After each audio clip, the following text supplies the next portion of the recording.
Come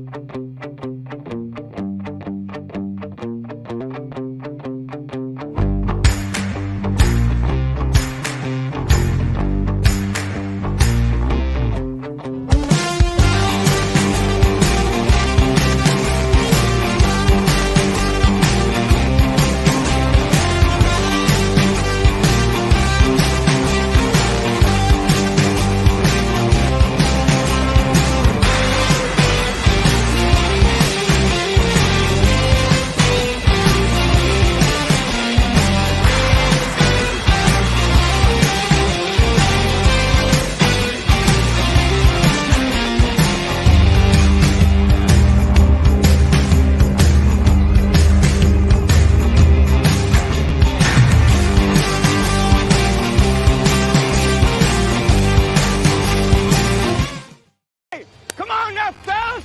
We've got to answer the bell. Now let's go!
Good Thursday afternoon. Welcome into Main Street Sports today, presented by Mid-Tennessee Bone and Joint. I'm Chris Yow, joined as always by Mo Patton. Glad to have you guys with us here on this fantastic Thursday, except that it's hot. You know what, though? I ain't gonna complain. Yeah, it could. At least it's not raining. Knock on all the wood here. All the wood, all the knocks. So glad. But boy, have we got a lot of fun stuff planned for you today. Well, we've got a basketball. We were super baseball heavy yesterday. Now we're basketball heavy today. It's going to be a lot of fun. It is. Looking forward to getting our NBA fix from resident NBA expert LANDEN SECREST. I always like when we can get Landon on for one thing, but he's certainly a hoop head and going to get us up to date on the NBA and on the floor, I guess. So yeah, well, he will say anything he says will be news to my ears because I can't watch the Lakers and I care a little bit about the Celtics. So, but that's about it. I think everybody would just lose their minds if it was Nuggets Heat in the finals. So I know who would lose their mind. Adam Silver. Mm-hmm. But if it's Lakers Celtics, yeah, I don't even care if it's the 7 seed versus a 3 seed or whatever. I'm kind of taking my cue from Captain Chaos here. I think I'd really like to see just Nuggets Heat just to see the just to watch the world burn, the brutal ratings that would come afterwards. Yeah. It would be so bad. And I'm looking forward to it. Now, Landon's going to have plenty to talk about again, the NBA conference finals we are currently in, and they'll be handing out their new trophies for the first time. With the Larry Bird and the Magic Johnson, is that what they are? Mm-hmm. Yeah, that's fitting. I thought so. Yeah. So we've also got Bruce SLATTEN from the Basketball Coaches Association of Tennessee. He's going to join us and talk about some brand new rules in NFHS high school basketball, particularly with regards to the foul situation and foul shots. But there are also some other things that we'll dive into as well. So looking forward to seeing what he's got to say about that. And if there's been any, I guess there hasn't been any movement yet on shot clock because they're going to do that this summer. Yeah, they're going to test it this summer. I think that's as far as they are with that, and hopefully it's as far as they go. We're in the minority on that, and I'm fine with it. That's okay. I'm fine with it, but hey, it's not the first time. Exactly.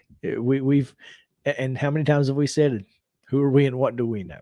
So, well, I still think we know better this time. I still think we know better this time. But hey, whatever. Yeah.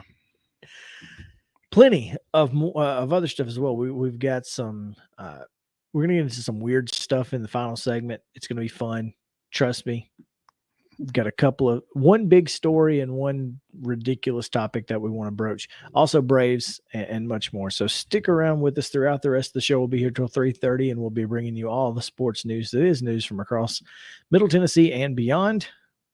But first, we get you results from yesterday and today's schedule. We do that on the Rundown. Here's the Rundown.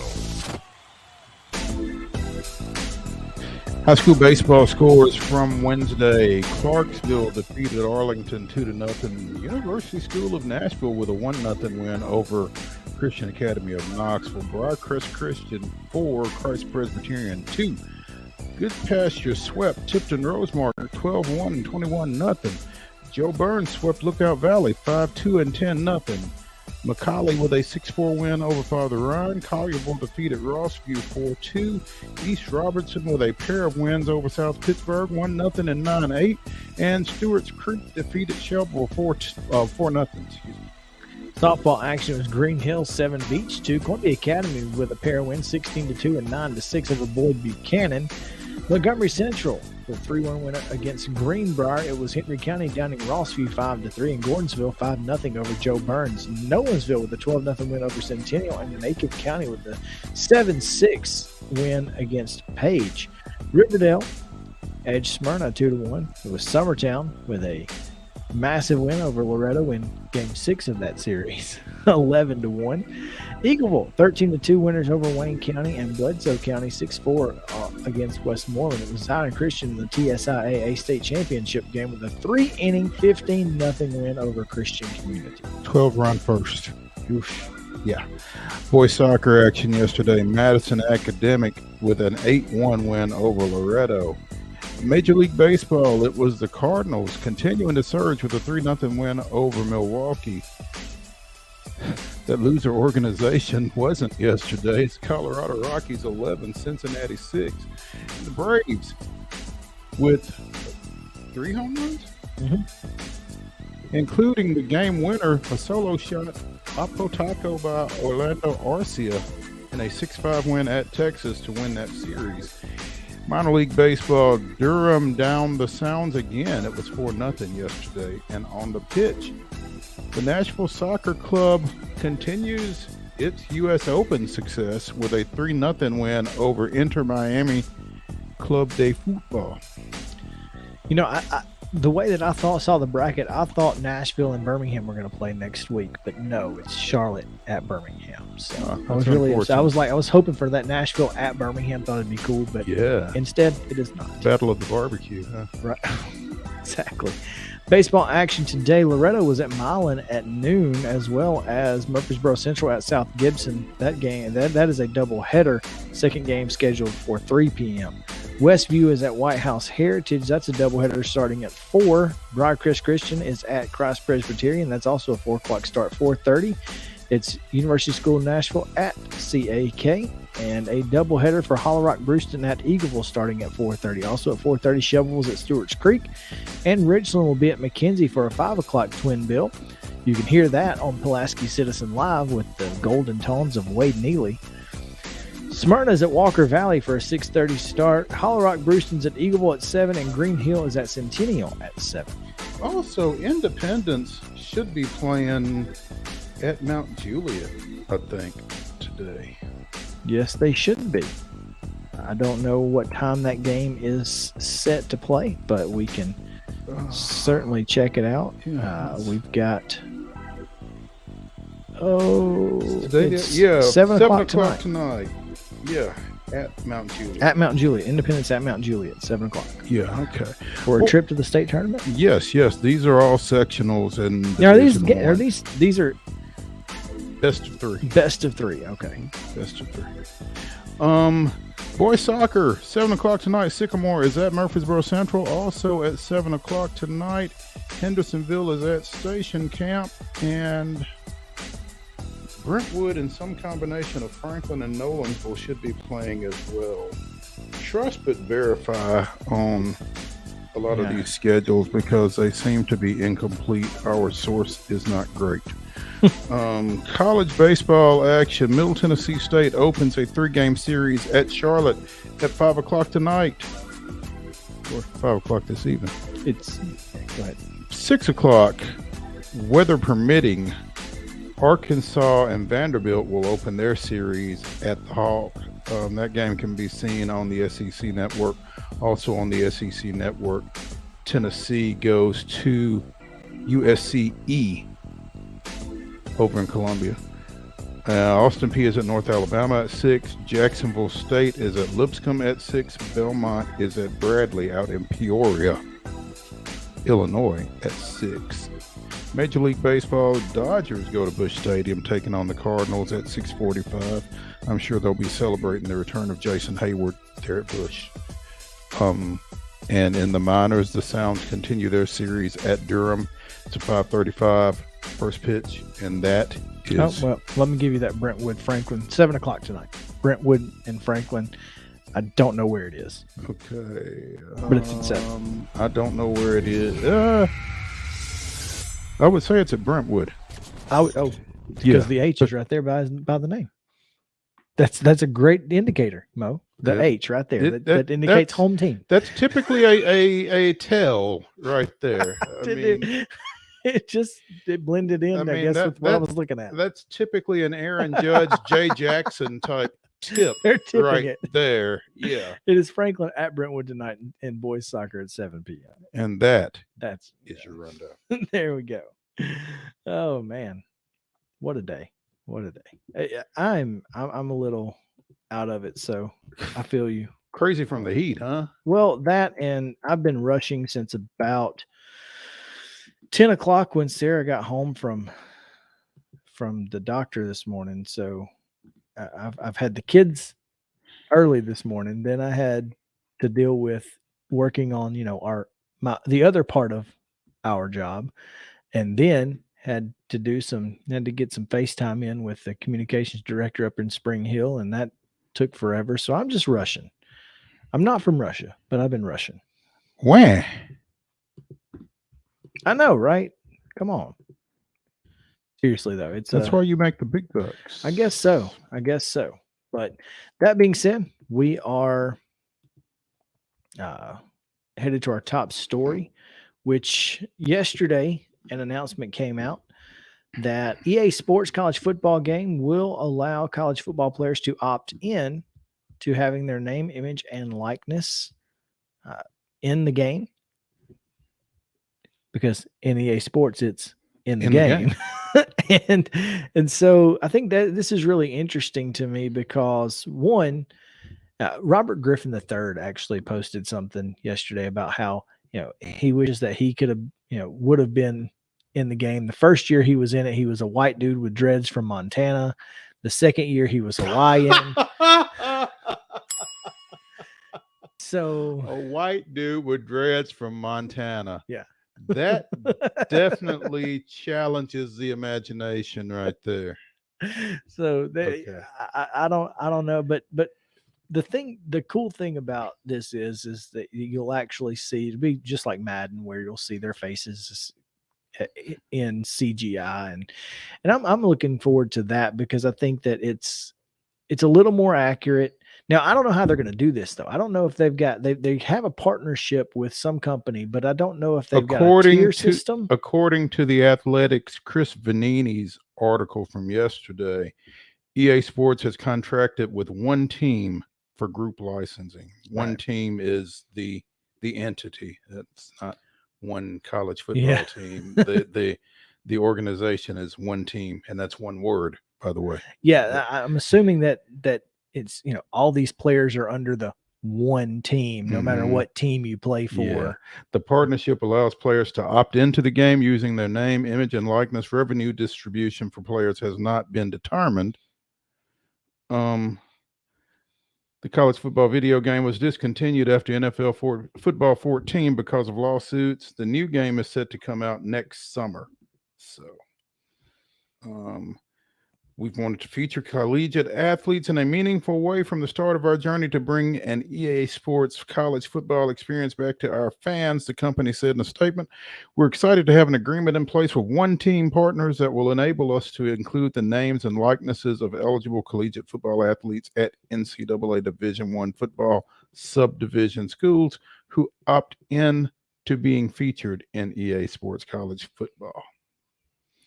And again, this is, we don't know how that's going to work. We don't know if it's going to be a tiered system, whether based on how many snaps you play or how good you are or whatever. I think that's going to be the hang up for a lot of folks, you know, and I don't expect this to be a whole lot of money for these players, but here's the thing. Those kids want to be in the game. Oh, absolutely. I mean, you hear about the NFL guys and the talent evaluators. I mean, I'm not a video game player at all, but you hear about these guys saying their ratings aren't high enough. And when the guys come and grade them and that kind of thing, they're lobbying for the higher grades and that kind of thing. And I think that's going to be part of the fun of it, is seeing where some of these guys are graded. I mean, Joe Milton's arm, got to be a 99, right? Got to be. Yeah. And so, I think that's going to be the fascinating part of it, is seeing that aspect of it at the collegiate level. But it's fun to see that, and I guess for those folks who do actually participate in video game playing, there's a lot of excitement there. So, yeah, I'm excited. I'm literally going to buy a PS5 for this game. I'm going to buy an entire console just to play this game. Now, obviously, I will play other games, but this will be the game that I buy the console for. If this game did not exist, I would not own one. But so that's, and you know, I like MLB The Show. Wouldn't buy a PS5 just to play it. I still play MLB The Show like 2016 on my PS3. Oh God. Just because. Which, I mean, it's updated, over time, but it's still, that's all. I don't even care that much, but this I absolutely care about. That is our top story for the day. We'll take a break. Mo, when we come back, we've got Landon SECREST who's going to join us, talk about the NBA playoffs. So stick around on Main Street Sports Today, presented by Mid-Tennessee Bone and Joint. Back after this.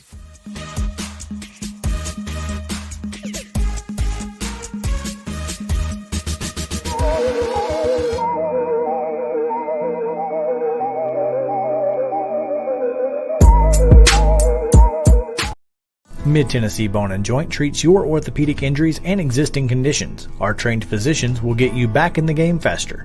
Contact us at 931-381-2663 or www.mtbj.net.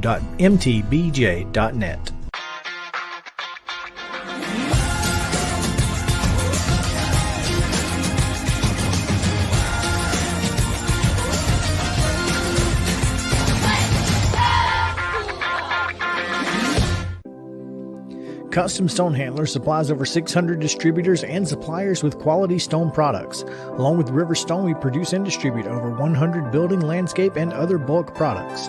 Our goal is to provide quality products, service, and partnerships to ensure our customers' success. We firmly believe that the measure of any person or company is how they treat other people and customers. Give them a call at 931-490-4990 or visit CustomStonehandlers.com. With Lee Company technology, the best handymen are hands-off. Lee Company techs have been using visual findings and other smart technology tools for years to add transparency and virtually take customers along. You see what we see, whether we're in a crawl space or on a roof. With Lee Company, technology helps us help you, no matter what's happening in the world or at your house. You can't see the sights without the sounds. From the crack of the bat to the roar of the crowd and everything in between, discover what Hit City has to offer. Spend your nights cheering on the Nashville Sounds at First Horizon Park with giveaways, fireworks shows, theme weekends, and more. Single game tickets are on sale now. Visit NashvilleSounds.com to claim your seat today. Attention Tennessee homeowners, we want to buy your house. Hi, we are Real Property Solutions, a local real estate investing group. We pay cash for all types of property, so you walk away with more money in your pocket because we eliminate any fees, closing costs, and commissions. Now the best part, we can buy your house as is, meaning you don't have to do a thing to your property. You get to take what you want, leave what you don't, and don't even worry about cleaning. We close on your timeline, whether that's 7 days or 70 days. Interested in selling? Just give us a call and we'll come out to your property and quote you a cash offer within 24 hours. Please call 615-527-8750. That's 615-527-8750. Mid-Tennessee Bone and Joint has been the official sports medicine provider for Murray County Schools for more than 40 years. We specialize in orthopedic service, and our Ortho Quick Walk-In Clinic lets you bypass the ER. Visit us online at www.mtbj.net.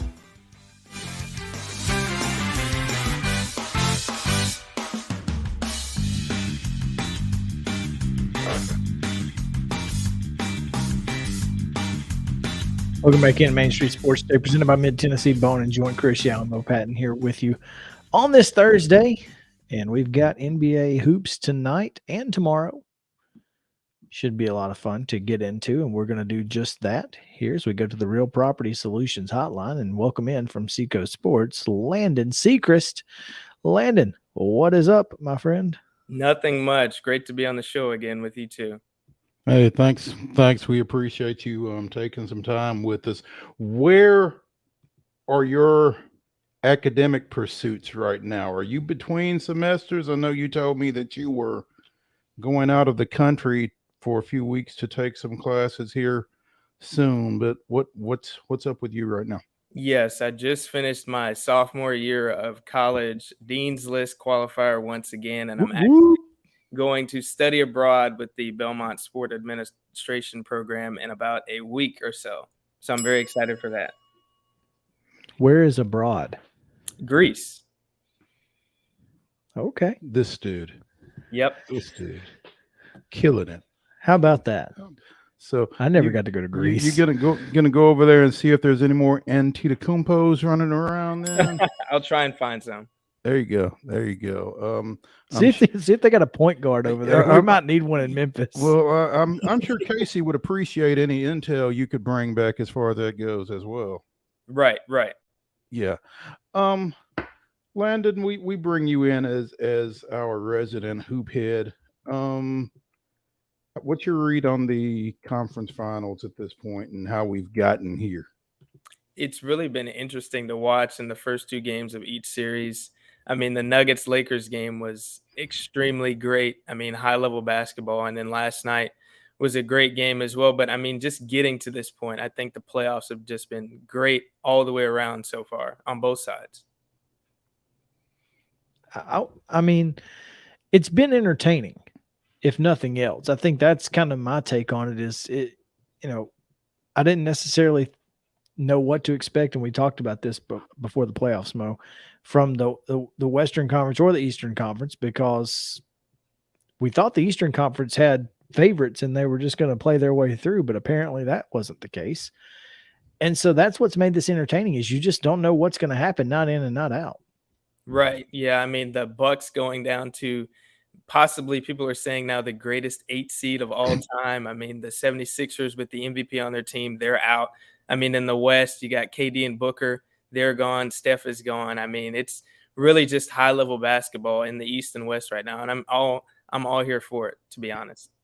Not only are those teams gone, but Budenholzer's gone, Monty Williams is gone, Doc Rivers is gone. Is that expectations, or what is that?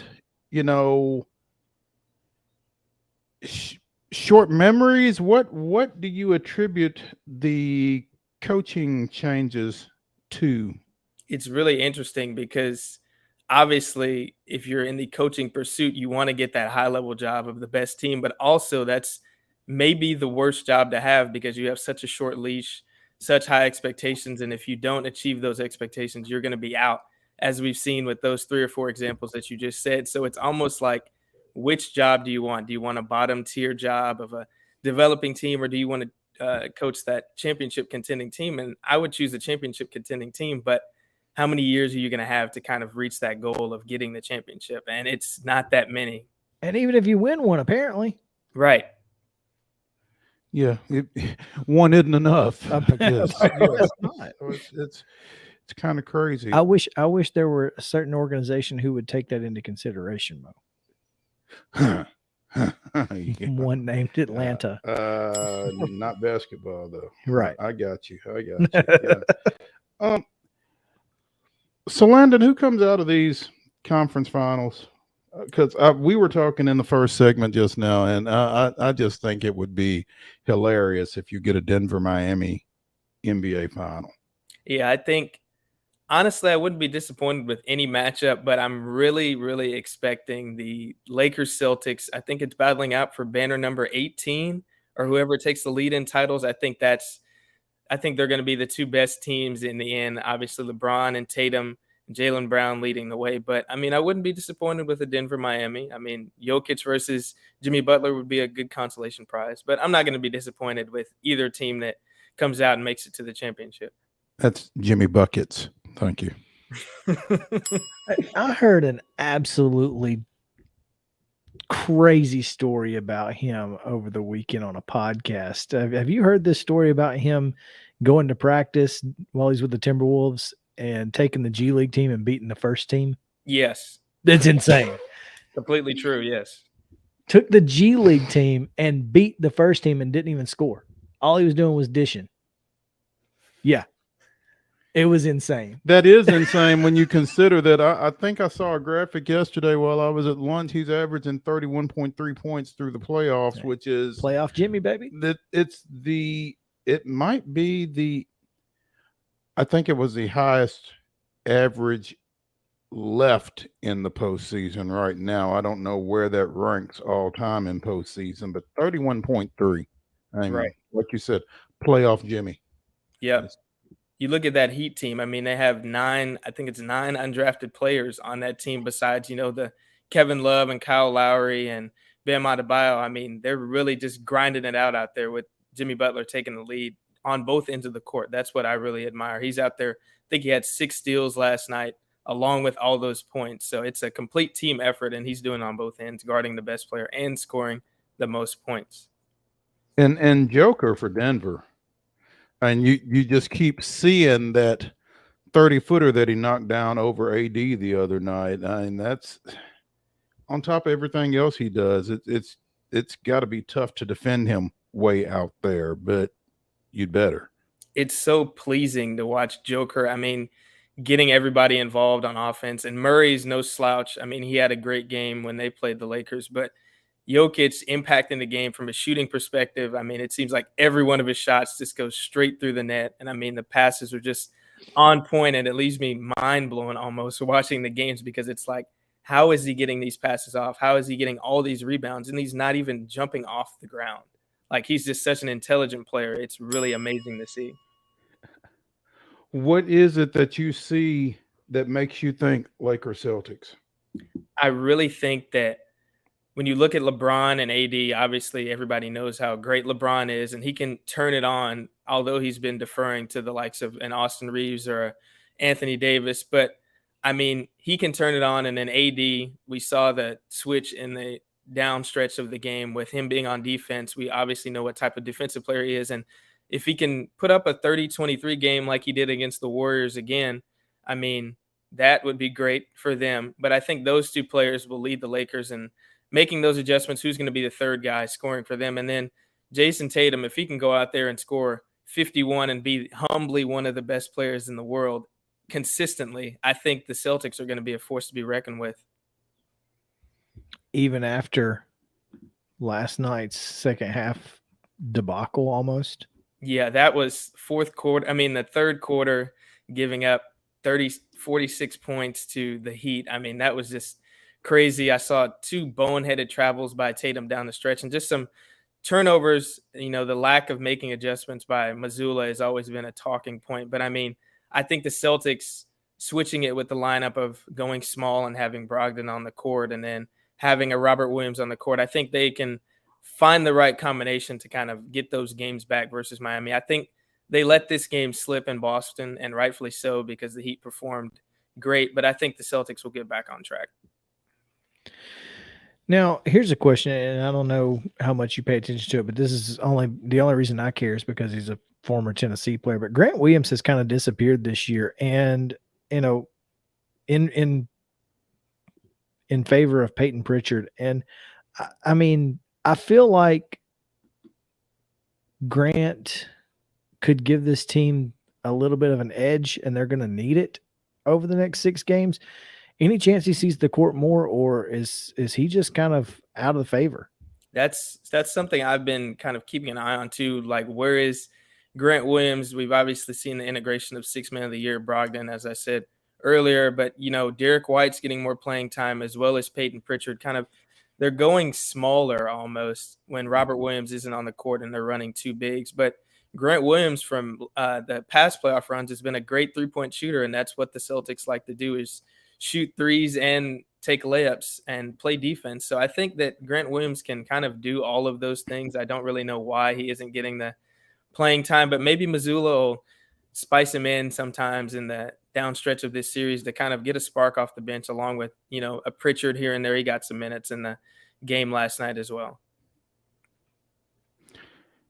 Landon SECREST joining us on the Real Property Solutions hotline here on Main Street Sports Today, presented by Mid-Tennessee Bone and Joint.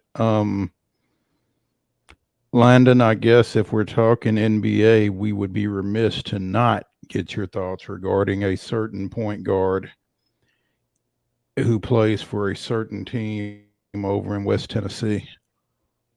Yeah. One of the most mind-boggling situations in the league right now. I mean, after all the off-the-court things and the first incident with the firearm, you would think that everything at stake, that this wouldn't happen again. And unfortunately, it has happened again. And now we just kind of have to wait and see what the league is going to do. We've seen what the Grizzlies are going to do as far as suspending him from all team activities while they investigate it. But, Ja Morant has a signature shoe. Ja Morant has Powerade endorsements, and he is one of the faces of the NBA on a small market team. And I really think the league is going to try and send a statement, because they really can't afford to have someone like Ja Morant doing this at such a high stage. Grizzlies were an up-and-coming team and kind of fizzled out this year, along with Ja Morant kind of having some off-the-court issues. It's just puzzling to see, but now it's going to impact them into next season. Josh Hugh is no longer on Nike's website. Well, that explains it right there. I just want to throw that out there. That was that's bad news. Yes, it is. It ain't good. I don't know. I guess what I'm most concerned with is, obviously I want the kid to be okay. I mean, that's my number one concern. Number 2 is your number one job is to be available for the Memphis Grizzlies, because they got to have you. And if I'm a Memphis Grizzlies fan and I'm a semi-Memphis Grizzlies fan, then, I'm really trying to figure out what's going to happen, because otherwise we need to know, because who's going to play point guard? You don't have Kennedy Chandler anymore, by the way. Right.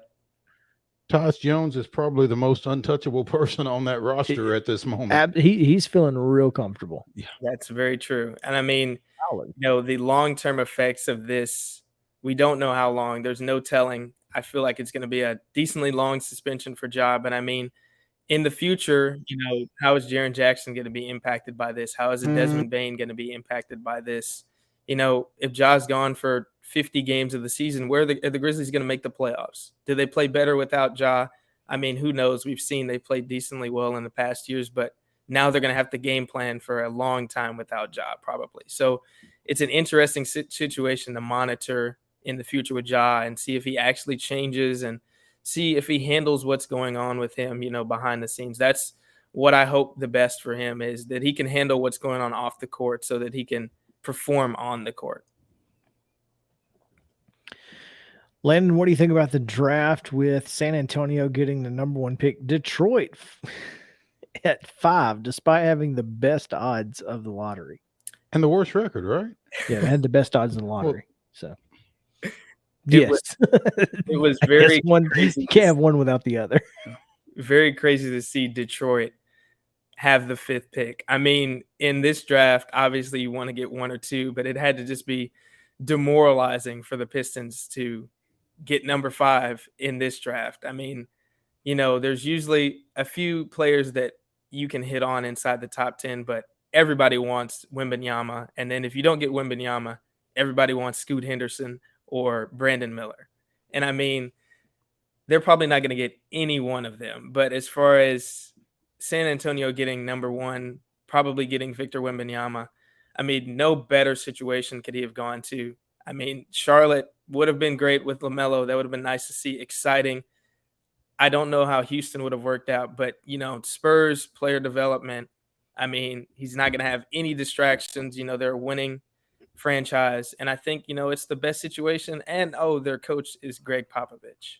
And, Greg Popovich, who also got David Robinson and Tim Duncan with the number 1 pick overall. And that seemed to work out pretty well for the Spurs. You're exactly They did right. some things with that. Yeah, when they've had the number 1 pick, they ain't missed. No. There you go. So you think Brandon Miller's a top 3 pick? For sure.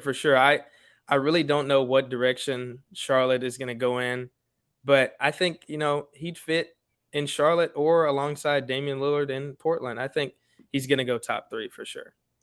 Okay. I think so too. I'm really looking forward to seeing where he goes. Because like you said, pairing him with either LaMelo or Dame would be a lot of fun to watch. Right, for sure. An exciting player. I think he has extreme defensive potential with his length. We know about his offense, but I think he can really develop into a 3-and-D guy that is extremely good on offense. I'd love to see it. I mean, I'm all in. Landon SECREST on the Real Property Solutions Hotline. Landon, we appreciate you taking some time with us today. Looking forward to more NBA news, but also excited to see your travels. Now, when is it you leave? I leave next Thursday, a week from today.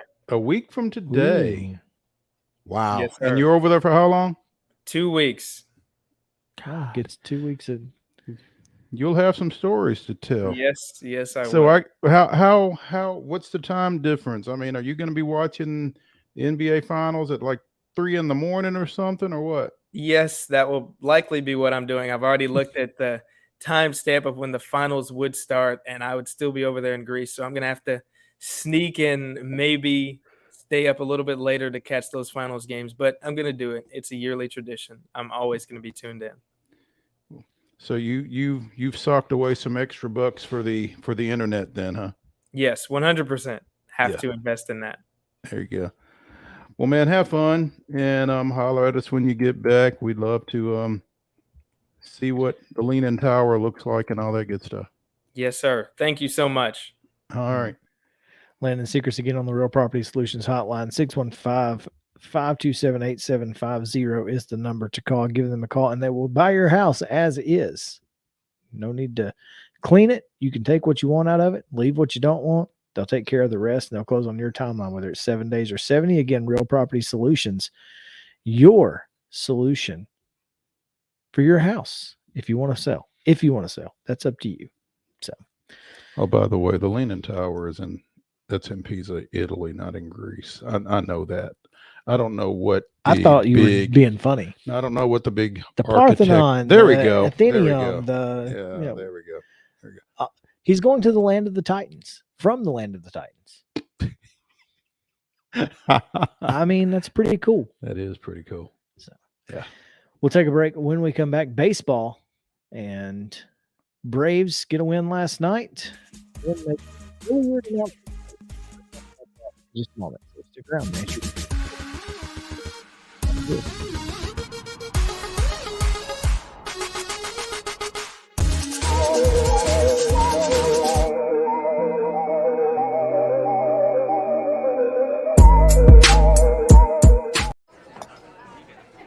You've been putting back a few, and a few becomes a few too many.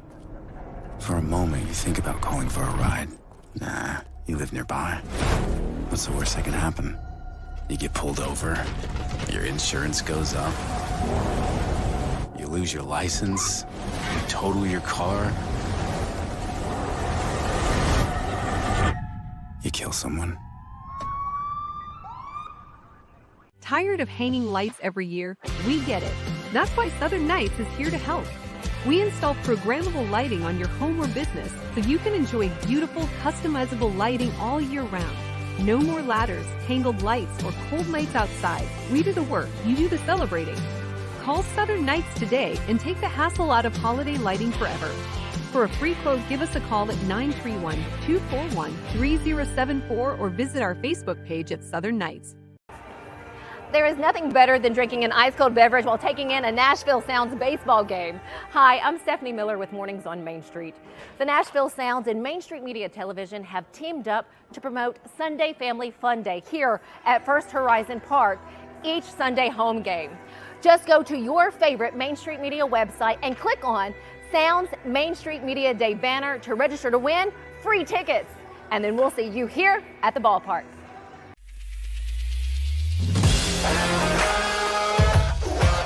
Hockey in Music City just hits different. It's one big honky-tonk party. It's the sea of gold in the crowd, the goals, the saves, the celebrations. It's an experience like no other. Experience Predators hockey all season long. Visit NashvillePredators.com/season tickets and join the Loyal Legion today. That's NashvillePredators.com/tickets, and we'll see you at Bridgestone Arena.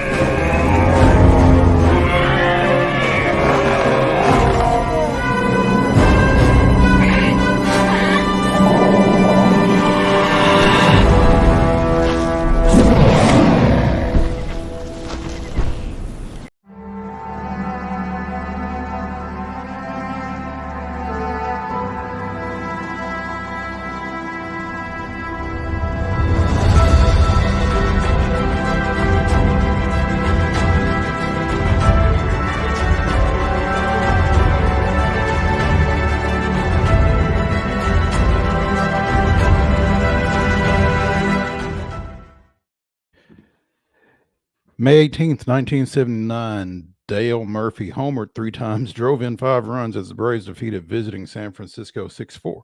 With a solo homer from Bob Horner following Murph's 3-run shot in the first, all 6 Atlanta runs came via the long ball. That was this day in Braves history, because chicks dig it. Because chicks dig the long ball. That's right.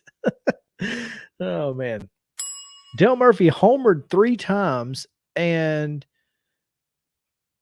Bob Horner homered, and we still only scored 6 runs. 3 solo shots. So let me tell you a funny story, because, and this is, I was listening to an LSU baseball podcast, or maybe it was just an LSU baseball segment on a radio station. I'm not entirely sure, but I saw it on Twitter. So it's rather odd. Well, it was, but you know, you hear the first 3 or 4 seconds of a segment and it might catch your attention. It might not. Well, this one did, because it said, you know who leaves runners on base? Good offenses. Because they get on base. Because bad offenses don't even get on base. So, you know, he was like, stop worrying about runners left on base. Just know that if we were bad, we wouldn't have nobody on base to leave. So exactly. So I thought that was interesting. And this just kind of proves it, right? That's a heck of a thought. The 1979 Braves would be a prime example.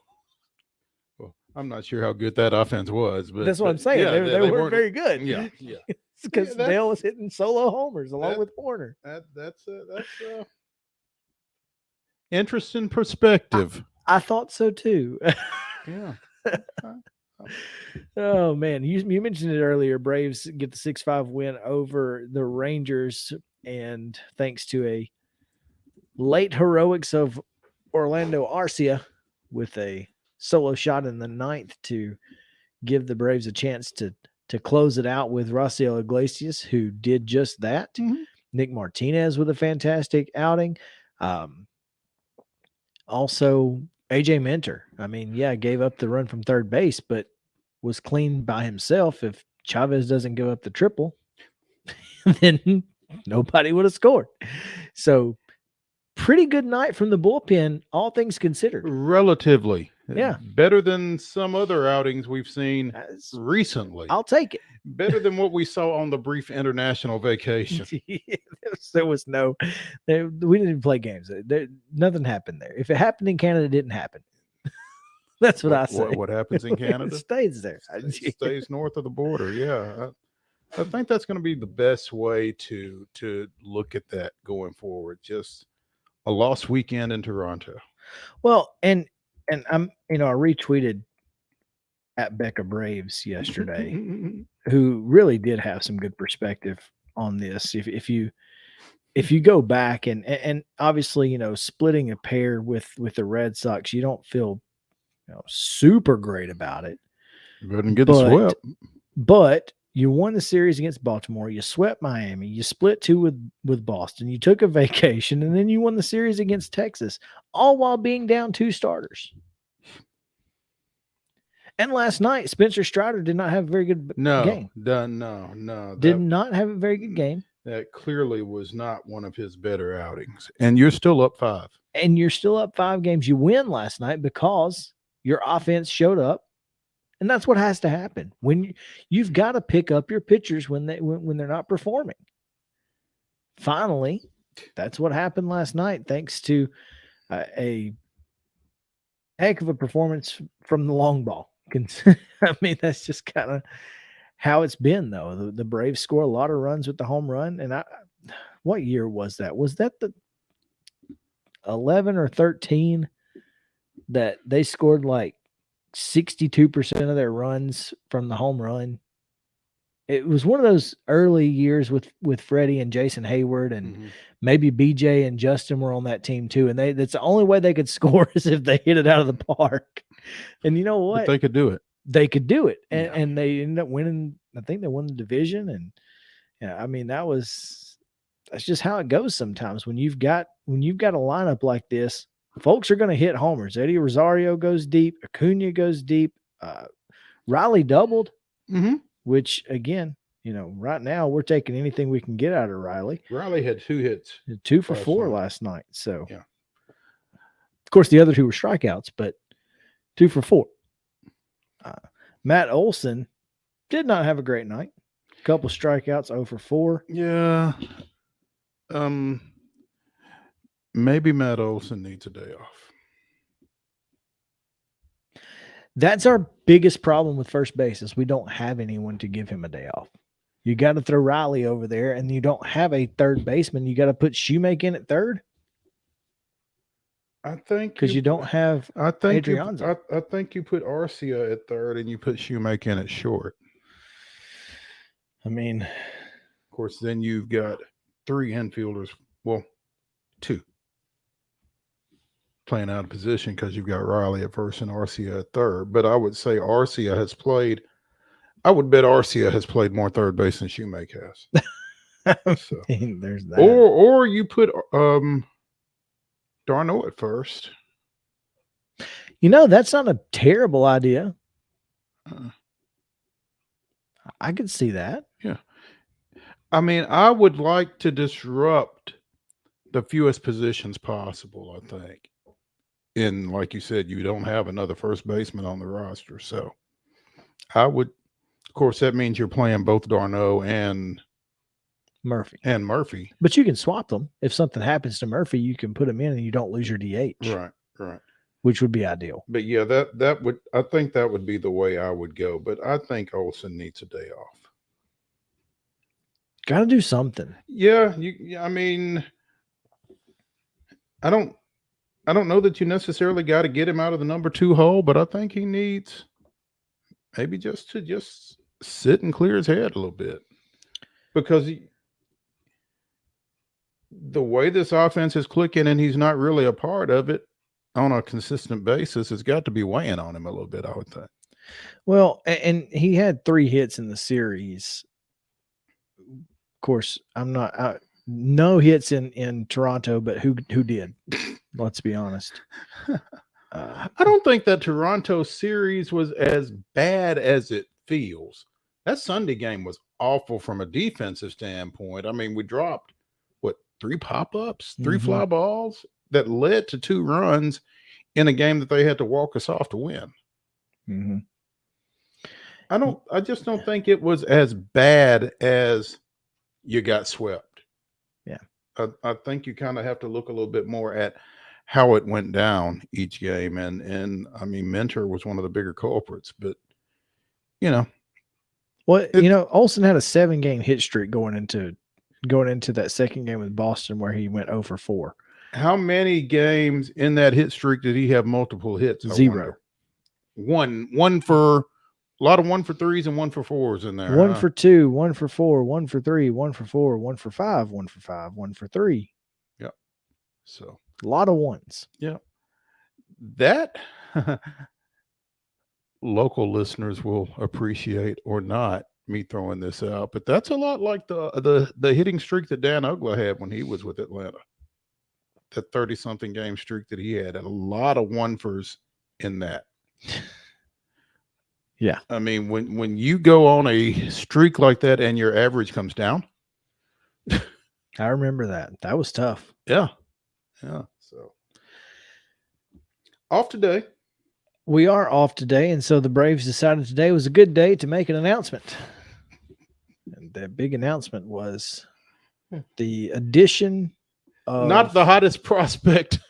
Yeah, you're going to call up a prospect and it's not Louisiana hot sauce?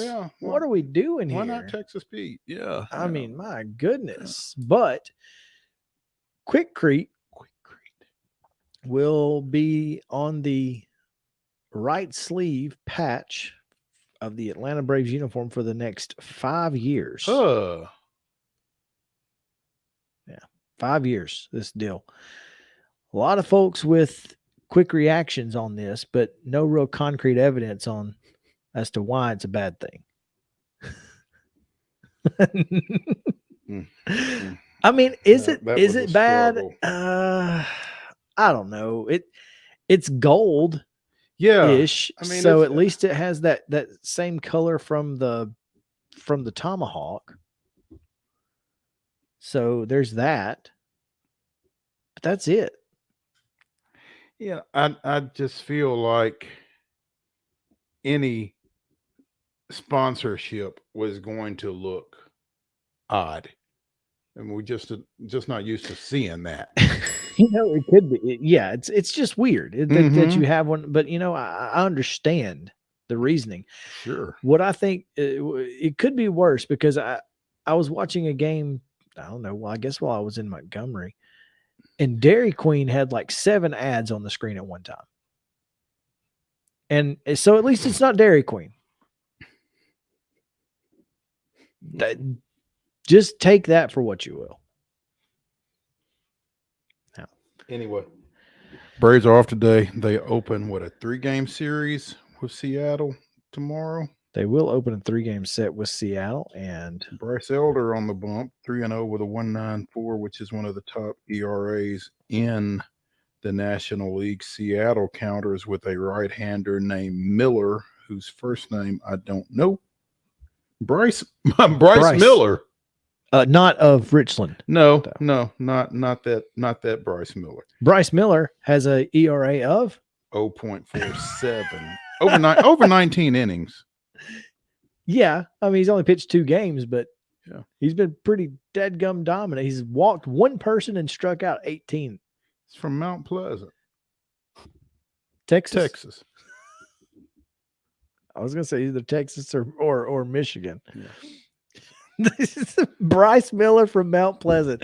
That may be the funniest thing that I've seen today. That's phenomenal. Yeah. Local kid. Oh, yeah. It's like that. It's like on the King of Queens when what's his name? George Costanza's dad. Crap. I can't remember it, but he says, that local pizza joint, Domino's. I don't remember what his name is in King of Queens. It's not George Costanza's No, dad, though. no. It's Kevin James's wife, dad-in-law. Yeah, father-in-law. Yeah, I can't remember his name. But yeah, Domino's. Local joint, Domino's. Gets me every time. That's wild. Oh man, but yeah, this is a team. This. Oh, and this game's on Apple. Oh, that's fantastic. Well, the good thing is you can listen to Ben Ingram and the gang. If you watch the game, you can listen to it. Mm-hmm. And then the next game is on national TV as well. It's on Fox. Big Fox. Yeah, it's on Big Fox on Saturday night. That's and then Bally on Sunday at 1:35. Could be worse. Could be ESPN on Sunday. Julio Rodriguez not having a great year for the Mariners, by the way. And I hope he that continues to not have a great year for the next 3 games. Yeah, I guess it's that sophomore slump a little bit. Michael Harris is kind of dealing with it, but his was interrupted by an injury. So I don't know. You take that for what you will. But he's going to be fine. Well, yeah, and so is Julio. Mm-hmm. Right now, though, hitting .211 with only a .278 on base percentage. His OPS is .664. That's bad. Yeah. So there's that. Hope, like you said, hope that continues at least for the next 3 games. He can figure it out after that. Yeah. According to ESPN's, I forget what they call it. It's not the FPI because there's no football, but their analytics predict the Braves have a 65% chance of winning this one. That being said, bad as the offense has been with Bryce Miller, he may go 9, and who knows? Right. So there we go. All right, we have some high school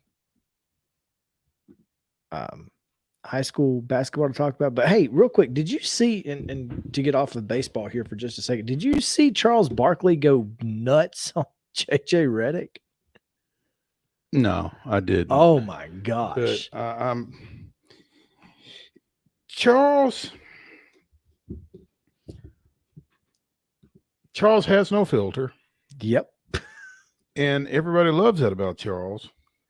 But that doesn't mean that everything Charles says makes sense. I mean, a couple of days ago, he was talking about he didn't know why anybody listened to sports on the radio.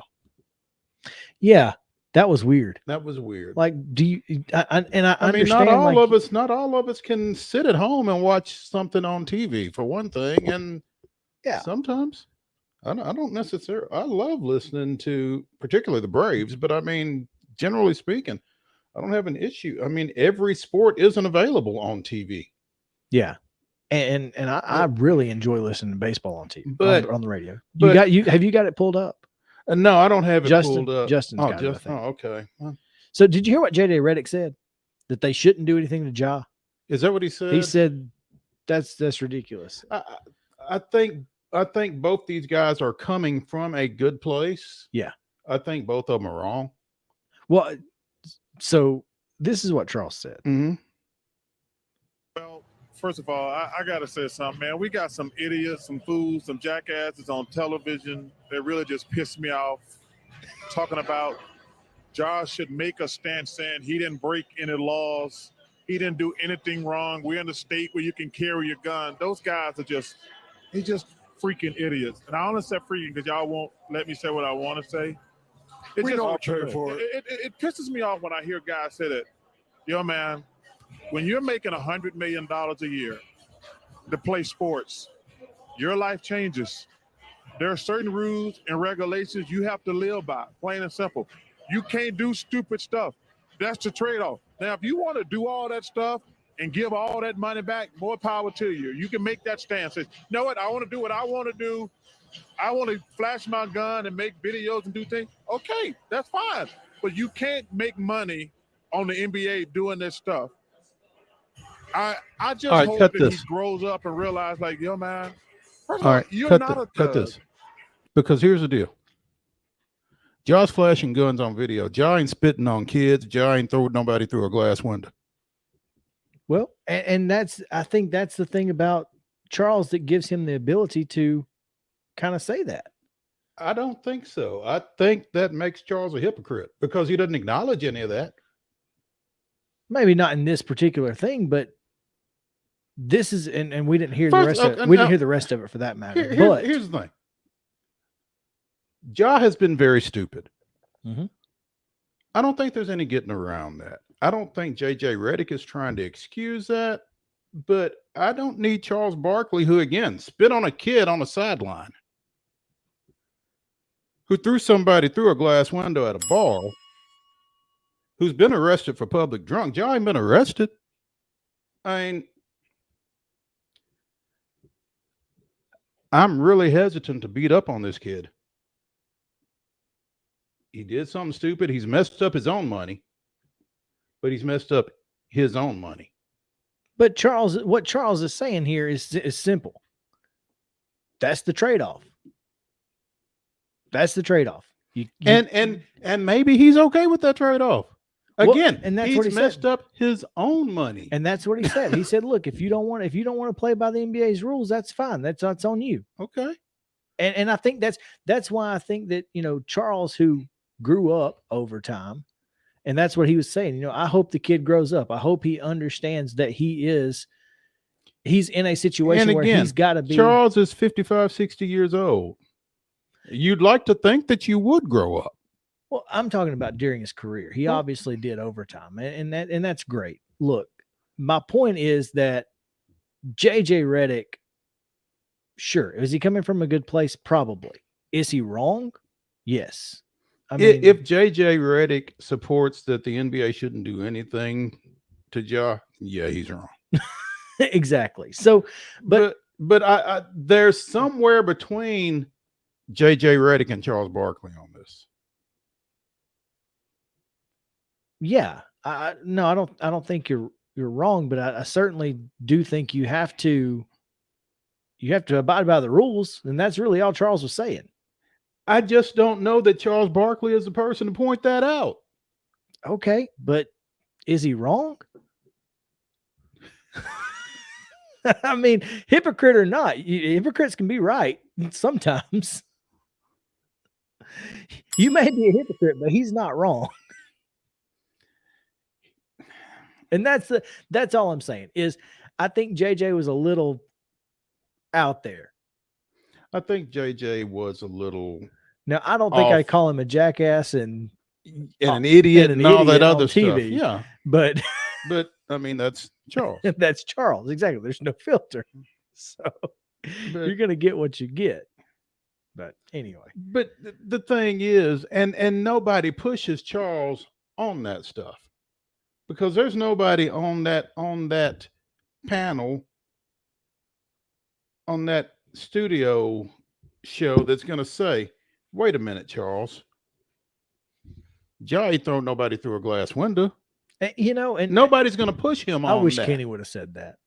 Wouldn't that have been funny? Somebody should. Because I love when they get into it. Shaq, too. I love when him and Shaq go at it. It's hilarious. Yeah. So, anyway, also, real quick, while we have a few moments and we await the arrival of Bruce Slatton, Karen Weekly has been extended. Well, as the SEC Coach of the Year should be. I mean, if she wants to. Her new extension will run through 2028. Obviously led the team to regular season and tournament titles. First time the Lady Vols have ever claimed both crowns in the same year. Oh, wow. Yeah, that's pretty impressive. Mm-hmm. Obviously, like you said, Coach of the Year this year. Under her leadership, Tennessee has led the SEC wire to wire and went 41-8 overall, 19-5 in league action, and the third Coach of the Year award for Weekly during her tenure. She won it in 2004 and 2007. So it's been a while. All she had to do is get rid of that dead weight Ralph. Yeah, right. Send him to the house. Yeah. God, getting in the weight. Hey, I should have been doing this by myself all along. Oh, man. Yeah. Ralph Weekly, fantastic man. Fantastic dude. Yeah. Really enjoyed our time with him last year. Obviously, Kiki Malloy, who is the nation's leader in home runs, a big part of that. And, with her coming back next year, that's pretty exciting. Little upset that Kiki was not among the 3 finalists for National Player of the Year. Who were? A girl from Oklahoma. Just plug and play, right? Surprise. Clemson's Valerie I was wrong. Clemson's Valerie Cagle, UCLA's Maya Brady, and Florida's Skylar Wallace, who won the SEC Player of the Year.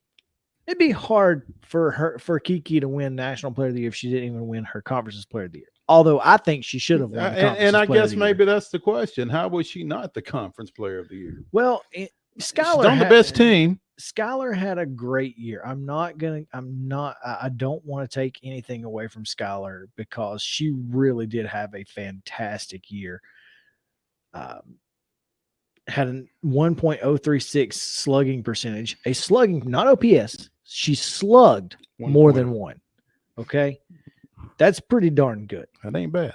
Is that good? 5th in the country in batting average with 460. Had 8 triples, led the country in total bases with 142, had 19 home runs, and was also ranked 2nd with walks, runs scored, and stolen bases with 30. She's pretty good. So I'm not taking anything away from Skylar Wallace. So, but the other two, you're going to be hard pressed to tell me that either of those two are as good or better than Kiki Malloy has been. Right. And if you're talking about most valuable, there's no question it's Kiki. But anyway, we'll get to Bruce Slatton here in just a moment. He has joined us, so we'll take a quick break. When we come back, we talk high school hoops and new rules right after this on Main Street Sports.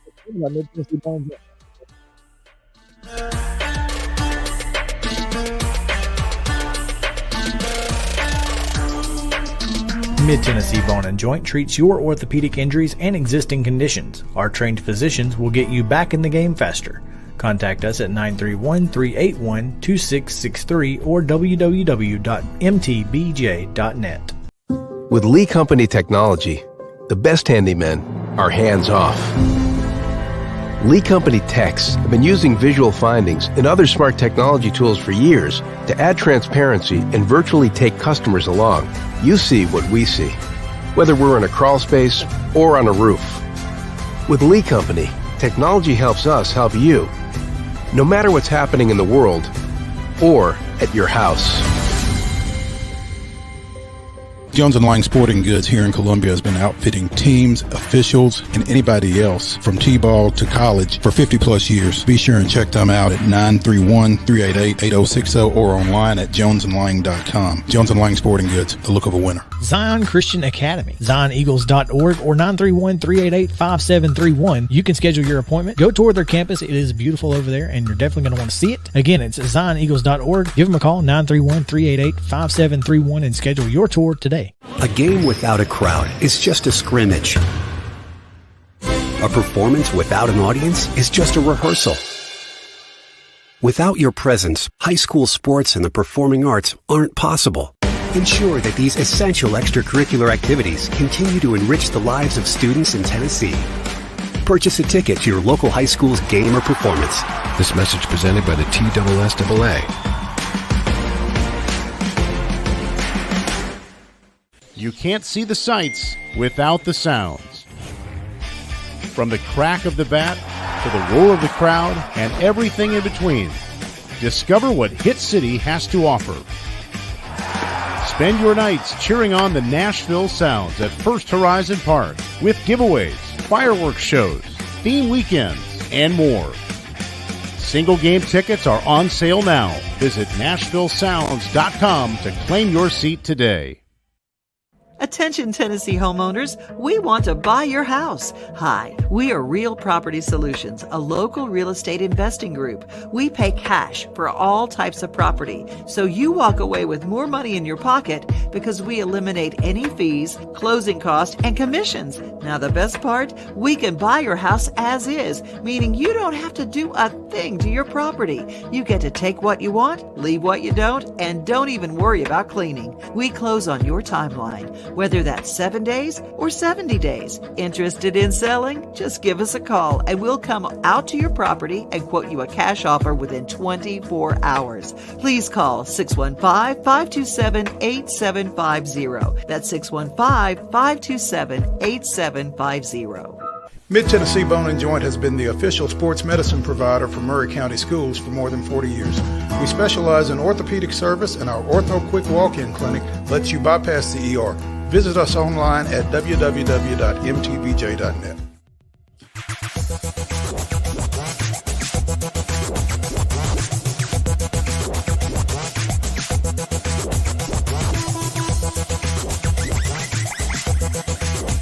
Welcome back in Main Street Sports Today, presented by Mid-Tennessee Bone and Joint. Chris Yow and Mo Patton here with you on this fine Thursday afternoon. Glad to have you guys with us, and we are super excited to have with us on the Real Property Solutions Hotline basketball coaches of Association of Tennessee's Bruce SLATTEN joining us. Thanks for taking some time, Bruce. Hey, I appreciate it, guys. How are y'all? We're doing well, man. Just trying to stay cool. Not that I'm complaining, but it's a little warm out there, man. It's getting a little warm, a little humid. And, getting ready for summer basketball right now. So. Oh, well, so now we brought you in, Bruce, because a couple of days ago, the National Federation announced some new basketball rules that will go into effect with the 23-24 season. Mm-hmm.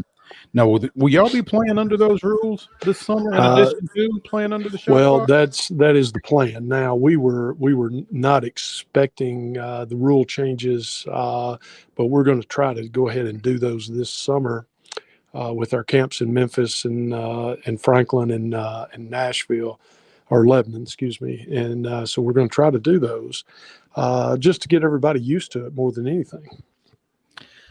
The new rules that we speak of, are particularly one of note, is the free throw rule that now says the 1-and-1 is done. No more 1-and-1. Never have to worry about those middle school kids running away and having to bring them back. That's always exciting. Sure. but after 5 fouls in each quarter, you'll shoot a double bonus. So there'll be 5 fouls per quarter, and they'll reset at the end of each quarter. Now, yes, that is a radical change, I would think. Well, I think it is, and I think it's meant to speed the game up as well as to clean the game up, and and make it just a little cleaner for officials and for teams. And the women's college game has had that now for several years, and for all intents and purposes, everybody seems to like the rule. That the women's college coaches seem to like it. I'm kind of old-fashioned. I do like the 1-and-1 because I think that if you're behind, that helps you a little bit. But I think we're looking down the road at maybe adding the shot clock in a few years, and so I think some of those things will be kind of working their way out. Well, me and you, we're gonna come to blows over this shot clock now. But, yeah. When you say speed it up, Bruce, and the next basketball game I coach will be my first. So let me correct you for saying that. But how in theory, in practice, how does that work? Well, I think that Mo, what the thought process is behind it is that by cleaning the game up and not having the fouling to start earlier in the game. When you're down maybe 8 with 4 minutes to go and people start fouling to get the ball back, that helps that process, and it makes teams have to play better defensively throughout the game to avoid getting in foul trouble and be smarter offensively. So I think in turn, even though it is a two-shot foul and technically that does take longer, the benefits of cleaning the game up throughout the course of the game, from what we've been told and seen, is that seems to speed the game along a little bit. Now, again, the shot clock is being tested, I guess, over the summer with you guys. Was this something that there would have been some testing with as well? We had not planned on this until we saw the rule change earlier this week. We had planned on using the shot clocks in our camps just to get the coaches used to it and just to get their feedback more than anything. On it, because right now, none of our coaches have really played with a shot clock. So what we're looking at is in all of our surveys, we've had about 70 to 75% of our coaches that have said they're in favor of the shot clock, but they've never played with it. Mm-hmm. So once they get a chance to play with it, some opinions may change on that. And so we want to give we want to give our coaches the opportunity to play with it and see number one, how it affects their team. Number two, how it affects the officiating. That may be one or two, depending on how you look at it anyway. But to see how it's officiated, and so we're bringing in. I know in our Memphis camp we're going to have a combination of college guys as well as high school coaches or high school officials. So. So that's going to be kind of our teaching point, is to how to officiate it as well as how to play with it. So we're excited to be able to use it. I still think it's a few years away in Tennessee. Whether you want it or don't want it, I think it's going to be up to 5 to 7 years probably before we get it here. But we never know. So it may. The National Federation may say that it's approved in all states and put it in. Right now, it's on a state-by-state basis, but the National Federation has given the states that option to implement it with no penalty. So that's one reason that we're, that Mark Reeves and the TSSAA has asked us to use the shot clock during our camps this summer. Okay. As far as the foul situation, the new rules for fouls, is that something that they would have tested somewhere, or would that have just been based on surveys, or how would they have the impetus for that change? That's a good question, because I had not seen that was even up for a vote, and that's probably my fault more than anyone's. But I think that it would, that they've done the testing on it on the women's side in college, and so I think that was part of the that they felt like that was just going to help the game along, and so they went ahead and implemented it. But I don't remember seeing a lot of information on that prior to finding out about the vote, or about the rule change. I'm sorry. Mm-hmm. Right. So I mean, again, this is kind of meant to speed the game up, and I think it's certainly worth a try, but it's hard to put genies like this back in the bottle. So is this here to stay? That's a good question. Usually when things are put in, they don't pull them away, and so it's going to be interesting to see. I think it's going to overwhelmingly, we're going to get an overwhelming feedback from our coaches this summer, and I think you'll see a lot of that next year. Especially early in the year, because earlier in the year, tendency is for the games to be called tight, and they're going to get control of the games early in the season, and so I think you're going to see you're going to see a lot of feedback early in the year, because now you have the chance to go to the double bonus every quarter. Which is unheard of, and at least on the high school level so far. And so I think there's going to be a lot of feedback, positive and negative, through the season next year And and I don't know that they'll reassess it, but but I think it'll be here for at least the foreseeable future. And it, I'm neither for it or against it, but I think that I think it's just one of those things that we got to wait and see and make our judgment after the fact, because you just never know. When these rules come, you never know how they're going to affect the game until you play with it. So that's that's going to be something that we'll see down the road. Bruce Slatton of the Basketball Coaches Association of Tennessee joining us here on the Real Property Solutions Hotline on Main Street Sports Today, presented by Mid Tennessee Bone and Joint. And Bruce, you just used a phrase a second ago that I guess goes away: the double bonus. Right. Well, yeah. I mean, technically, since you're not, you're automatically on that fifth foul in the double bonus now. So it's just it's going to change. No question about that. And so once you I'm sorry. Once you start shooting foul shots, and you will just shoot 2 through the end of the quarter. Then there is no additional. Whether there's 6 fouls or whether there's 12, you're only going to shoot 2 free throws, right? Yes, the way that I read the rule, and then it resets at the start of the next quarter. So that could in and of itself, like I said, clean up the game, because once you get into that double bonus in the first quarter, 2 things happen. All right, number one. You can continue to play the style you're playing and foul and get in the double bonus again, but you also understand that it resets, and you have a chance to reset what you're doing as a coach and as a team. So it does give you that leeway to understand, okay, here's how the game is going to be officiated. So we've got to change the style that we're playing in this game, or we're going to be in the double bonus, all 4 quarters. So I think it does help. It does help the coaches. I think it helps the players.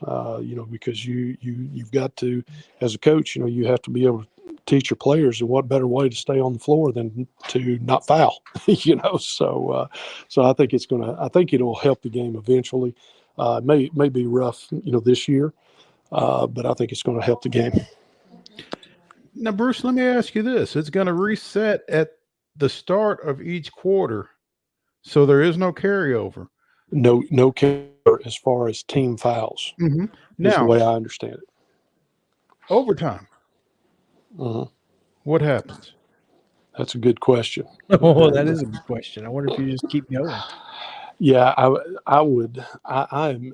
That's a great question, because I am not sure. I'd hate to comment one way or the other. I'll just be honest and tell you that I don't know that. I have not looked at that rule to that aspect yet. So I don't want to say anything that's going to be negative, but are not correct. Well, well, I'm sure it won't be the first time you said something incorrect. But if you come up with an answer, I've been talking all day, Mo.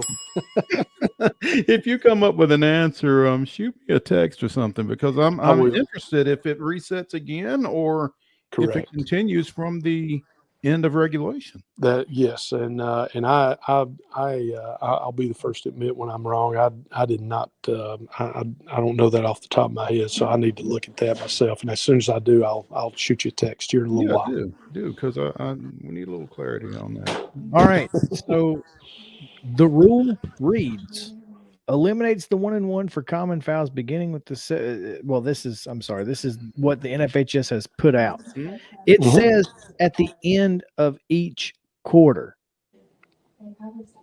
Okay. The end of the fourth quarter would be the end of a quarter. Yep. So under that understanding, then it would reset to start overtime. And of course, you're playing How many folks are going to lose their minds, Bruce, when somebody picks up a foul in overtime and they go to inbound the ball? Yeah, absolutely. And you gotta foul 4 times in 4 minutes to get to the, if you're behind, or if you're getting, you get 4 fouls there and you're still not shooting a foul shot as an offensive team, and you're having to inbound the ball four separate times.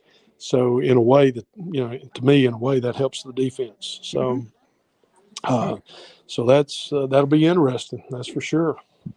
That's a great question, and based off what it says here, I'm assuming that it goes back to 0. So there you go. Not the only rule changes. They'll go to 4 throw-in spots, 28-foot line, and just 3 feet outside of the lane, unless the defense knocks the ball out of bounds. Then it'll go to the spot. But that seems like a safety thing and a positive, Bruce, just because when you're not throwing the ball in front of a bench or something like that seems to be really folks playing at Summertown will appreciate that. This seems like a really good thing. Yeah, I think so, and I think, like, again, looks to me like it's going to clean some things up. Doesn't that sound right to you guys? Well, and it also gives coaches the ability to draw up plays from specific spots, knowing that's pretty close to where you're going to be. Yeah, a little bit more of an NBA type feel, where you got set inbounds for set places, I think. Bruce, we appreciate it. We're going to let you get out of here. And again, always a great time talking to you. And we look forward to talking to you again during the summer. All right. Yeah, we crank up with our camps in Memphis and Lebanon and Franklin here in about 3 weeks. And so we're excited about that. And we've got almost a little over 200 teams, boys and girls, competing in those camps. So we're excited about that. Ought to be fun. Yeah, it's going to be a lot of work. I don't know how much fun, but it'll be a lot of work. But anyway, well, thanks, guys, for having me on, and I appreciate it anytime, okay? Hey, thank you, Bruce. We appreciate you. All right, guys. Thank you. All right. Bruce Slatton on the Real Property Solutions Hotline. 615-527-8750 is the number to call. Just give them a call. They'll buy your house as is and close on your timeline. 7 days or 70. That's up to you. Take what you want, leave what you don't. Don't even worry about cleaning. You want to sell your house, Real Property Solutions is the solution. We got to give out some hardware. We got to give out some hardware real quick. And so let's do it. Go. The End-to-Win Life Team of the Week presented by our friends at Custom Stone Handlers, customstonehandlers.com. Give them a shout as well. This week, Mo, the Columbia Academy track and field team, the boys, finished second in the Division 2A Middle Region meet last week down at Franklin Road Academy. Their 4x200 meter relay team won the region. And they had, I think, 6 or 7 kids that qualified for the state meet out of the region meet. So solid showing by the Bulldogs on the track and field. And on the track, particularly, one individual was special, and he was named Mid-Tennessee Bone and Joint Player of the Week. Athlete of the Week, I'm sorry. Athlete of the Week, yeah, because he was certainly an athlete. Yeah, he was special on the track and field as well. Yes, Griffin Cooper, defending Division 2A high jump state champion, won the region in the high jump, won the region in the 110 hurdles, placed second in the triple jump, and will also go to the state in the 300 meter hurdles as a wild card qualifier. So, man, how big about performance out of him. Not bad for a basketball player. Not bad for a basketball player. Griffin Cooper may find himself with a track and field scholarship if he don't watch out. He's going to have some options, I do believe. Yeah. So, and options are good. Hey, options are fantastic. So congratulations to the Columbia Academy track and field team, as well as Griffin Cooper, for their performance, and looking forward to seeing them next week at the state Spring Fling. Should be a lot of fun. Spring Fling is going to be a blast. I can't wait. As Bruce Slatton just said, it's going to be a lot of work. It's going to be a lot of work, but it's going to be fun. It will be. And so make sure that you guys are tuned in all next week for tons of high school coverage. Again, during this time slot, you'll hear Chip Walters and Neil Price as they bring you Spring Fling HQ, all of the updates from across Spring Fling and what's going on. You'll also hear from us as well at times. So don't fret if you're going to be missing us. You'll hear our voices, see our faces at times, I promise. We're going to get out of here and come back tomorrow, Same bat time, same bat channel right here on Main Street Media TV. This has been Main Street Sports Today, presented by Mid-Tennessee Bone and Joint. We'll come back to the Lee Company studio at 2 p.m. tomorrow. We'll see you then.